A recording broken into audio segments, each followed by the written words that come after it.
फिर उसके बाद कुछ बातें ऐसी आई जो कोडेड लैंग्वेज में लिखी गई। कोडेड लैंग्वेज में क्यों लिखी गई? क्योंकि अगर हम अपने प्राचीन भारतीय ज्ञान को देखते हैं तो मुख्य रूप से दो भागों में बांटा गया, पराविद्या और अपराविद्या। इतना आप समझते होंगे। एक तो आत्मा परमात्मा ईश्वर जैसे संबंधित ज्ञान की बात है, और दूसरे हिस्से में जो भौतिक विषय हैं उनसे संबंधित ज्ञान की बातें।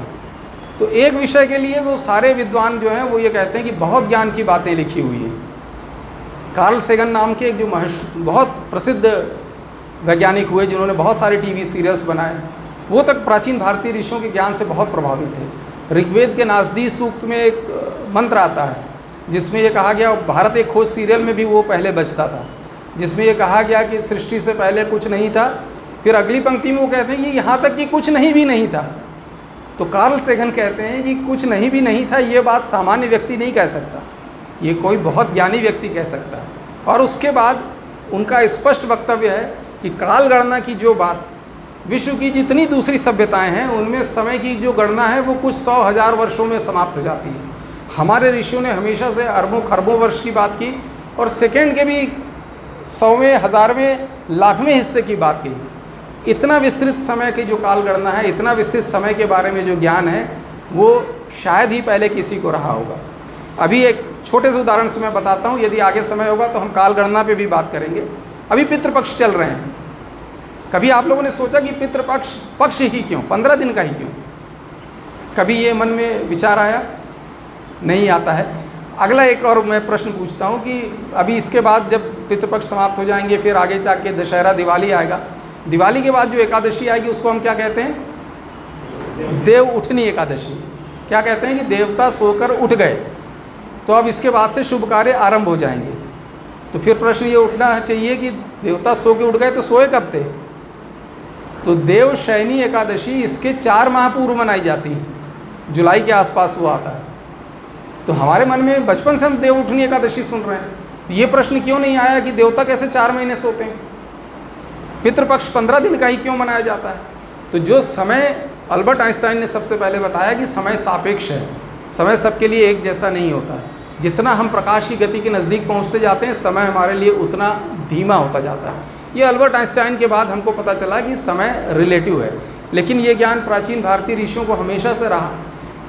उन्होंने, देखिए आप, कि जो सामान्य मनुष्यों का 1 माह होता है वो पितरों के 1 दिन के बराबर बताया। हमारा 1 माह पितरों के 1 दिन के बराबर, और हमारा 1 वर्ष देवी देवताओं के 1 दिन के बराबर। तो अब इसको ऐसा समझें कि जो पितृपक्ष हम मनाते हैं उसमें ये माना गया कि कृष्णाष्टमी से लेकर शुक्लाष्टमी तक पितरों का दिन होता है, और जो सर्व पितृमोक्ष अमावस्या होती है वो मध्याह्न का समय होता है उनका। तो वो लंच टाइम बहुत उपयुक्त है, इसलिए सर्व पितृमोक्ष अमावस्या के दिन पितरों को भोजन अर्पित किया जाता है। देवी देवताओं का जो 1 दिन है हमारे 1 वर्ष के बराबर है। तो जैसे हम 1/3 सोते हैं और 2/3 जगते हैं, उसी तरीके से देवी देवता भी 1/3 सोते हैं और 2/3 जगते हैं, अर्थात वो भी 4 महीने सोते हैं और 8 महीने जगते हैं। तो ये जो समय के रिलेटिविटी का ज्ञान है, ब्रह्मा जी का 1 दिन हम सामान्य मनुष्यों के 8 अरब 64 करोड़ वर्षों के बराबर बताया गया।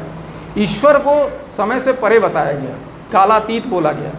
तो इतना ज्ञान टाइम की रिलेटिविटी का प्राचीन भारतीय ऋषियों को रहा होगा, जो कि आधुनिक विज्ञान को अभी पता चल रहा है अल्बर्ट आइंस्टाइन के बाद में। तो काल के विषय में भी अगर आगे समय रहेगा तो हम बात करेंगे। तो हम बात कर रहे थे कि कोडेड लैंग्वेज में क्यों चीज़ें लिखी गई। तो आधा ज्ञान जो था वो आत्मा परमात्मा और ईश्वर से संबंधित ज्ञान, वो तो सारे वैज्ञानिकों ने कहा कि बहुत ज्ञान की बात है। लेकिन आधा जो हिस्सा है जिसको हम कर्मकांड कहते हैं, 2 भागों में भी कई लोग बांट देते हैं, ज्ञान कांड और कर्मकांड। तो लोग कहते हैं आधे कर्मकांड वालों में तो बहुत सारी फालतू बातें लिखी बिना किसी काम की हैं, उसका कोई मतलब नहीं है। आराधनाएं हैं, पूजाएं हैं, ये ले लो, वो ले लो, ये लाभ ले लो, इस तरह की ही सब उसमें मंत्र हैं। क्या ऐसा संभव है कि वही ऋषि आधे हिस्से में ज्ञान की बात करें और आधे हिस्से में फालतू बात करें? ऐसा संभव नहीं है। एक मूवी आई थी दामिनी नाम से कुछ वर्षों पूर्व, अगर आप लोगों ने देखी हो, तो उसमें दामिनी में जो अपोजिशन का वकील था वो पहले ये साबित करने की कोशिश करता है कि ये पागल है, उसको पागल खाने में भर्ती करा दिया जाता है। फिर कुछ दिन बाद देखे कि बात बन रही नहीं रही, ये मामला बिगड़ रहा है, तो उसने कहा कि ये बहुत चालाक महिला है, ये तरह तरह की स्कीमें बनाती है, योजना बनाती है। तो जो दामिनी का वकील है उसने बोला कि पहले आप ये तय कर लो कि ये पागल है कि चालाक है। तो हम जो प्राचीन भारतीय ऋषियों का आधा ज्ञान बोलते हैं कि बहुत अच्छा है और आधा बोलते हैं फालतू है, तो पहले हम तय कर लें कि ऋषि ज्ञानी थे कि नहीं थे, फिर उसके बाद बात करें। एक रियल घटना है, जब दो महाशक्तियाँ हुआ करती थी, एक देश का जासूस दूसरे देश में पकड़ा जाता है, उसकी तलाशी ली गई तो उसके जेब से एक प्रेम पत्र निकलता है और कुछ उसके पास से मिला नहीं, उससे बहुत कड़ाई से पूछताछ की गई, उसने कुछ स्वीकार नहीं किया।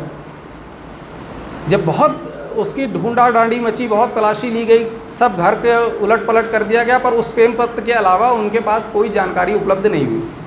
उस देश के वैज्ञानिक लग गए उसको डीकोड करने में, कई दिन लगे उनको उसको डीकोड करने में, लेकिन जब आखिरी में उन्होंने उसको डीकोड किया तो उन्होंने देखा कि उनके देश की बहुत सारी महत्वपूर्ण जानकारियाँ उस कोडेड लेटर में दूसरे देश भेजी जा रही थी। तो वो वैज्ञानिक उसको डीकोड करने में क्यों सफल हुए?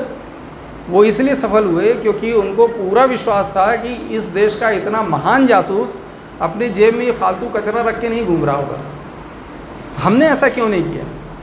हमने ऐसा क्यों नहीं सोचा कि हमारे जो महान ऋषि एक भाग में बहुत ज्ञान की बातें कर रहे हैं, दूसरे भाग में बिल्कुल ऐसी फालतू की मटेरियलिस्टिक बातें लिख के गए होंगे? उसमें असल में वो ज्ञान है जो अगर किसी अपात्र के हाथ में पहुंच जाए तो खतरनाक सिद्ध हो सकता है, इसलिए उसको कोडेड लैंग्वेज में लिखा।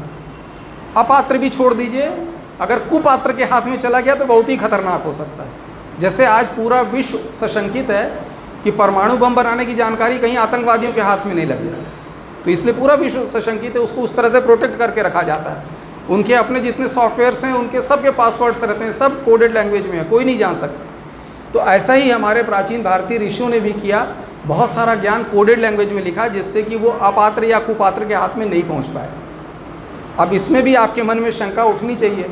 आप कह सकते हैं कि साहब जिस हिस्से में कुछ नहीं निकल रहा तो आपने कह दिया कोडेड है, लेकिन जो हमको इनडायरेक्ट एविडेंस मिल रहे हैं, पहली बात तो ये कि आधा भाग जो व्यक्ति ज्ञान की बातें कर रहा है वो आधे भाग में फालतू की बातें नहीं करेगा, पहली बात।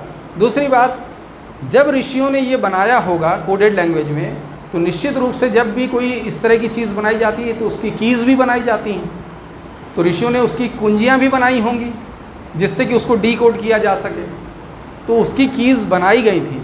लेकिन दुर्भाग्य से हमारे देश में बहुत सारे बाह्य आक्रांता आए जिन्होंने हमारी यूनिवर्सिटीज़ को नष्ट कर दिया, हमारे पुस्तकालयों को जला दिया, हमारे ग्रंथालय जला दिए, हमारी पांडुलिपियों को नष्ट कर दिया। तो हमारा बहुत सारा ज्ञान, बहुत सारी कीज़ जो थी उसके साथ समाप्त हो गई। लेकिन कुछ कीज़ अभी उपलब्ध हैं जो बची रह गई। ऐसे ही एक की है कटपयादि सांख्य, शायद आप लोगों ने नाम सुना हो, नहीं सुना हो तो उसको पढ़ें, देखें, नेट पे भी सर्च करें। कटपयादि सांख्य बहुत सरल है, वो कुछ नहीं करता है, वो सिर्फ जो वर्ड्स हैं उनको डिजिट्स प्रोवाइड करता है।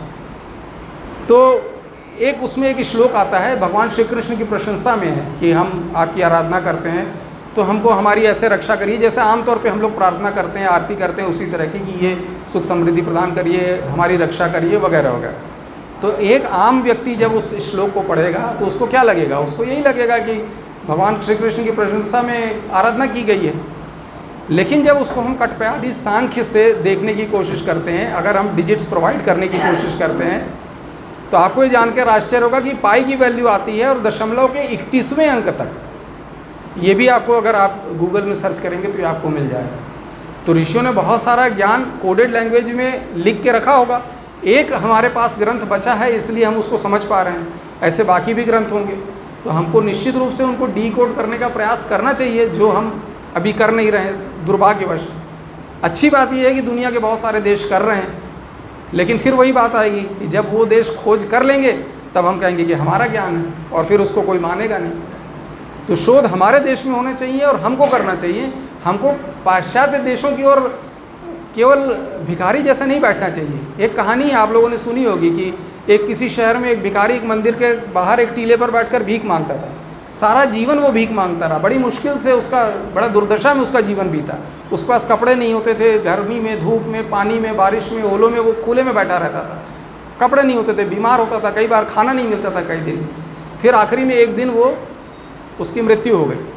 तो जो शहरवासी थे उन्होंने कहा कि इसका हम अंतिम संस्कार करते हैं। उसका अंतिम संस्कार किया और फिर उन्होंने कहा कि इस टीले को हम बराबर कर देते हैं यहाँ पर, जिससे कि मंदिर के आसपास ज़मीन समतल हो जाए।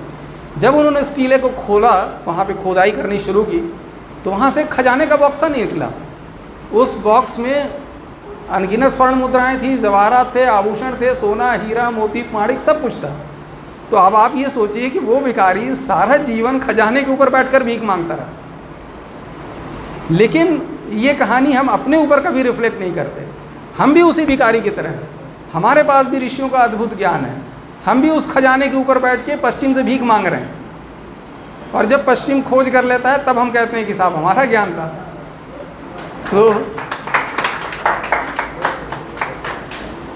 तो आवश्यकता इसी बात की है, जो मैं काफ़ी जगहों पे बोलने जाता हूँ, जो नई पीढ़ी को भी बोलता हूँ, उसके पीछे मेरा उद्देश्य यही है कि हम अपने ज्ञान को पहचानें और हम शोध करने की कोशिश करें।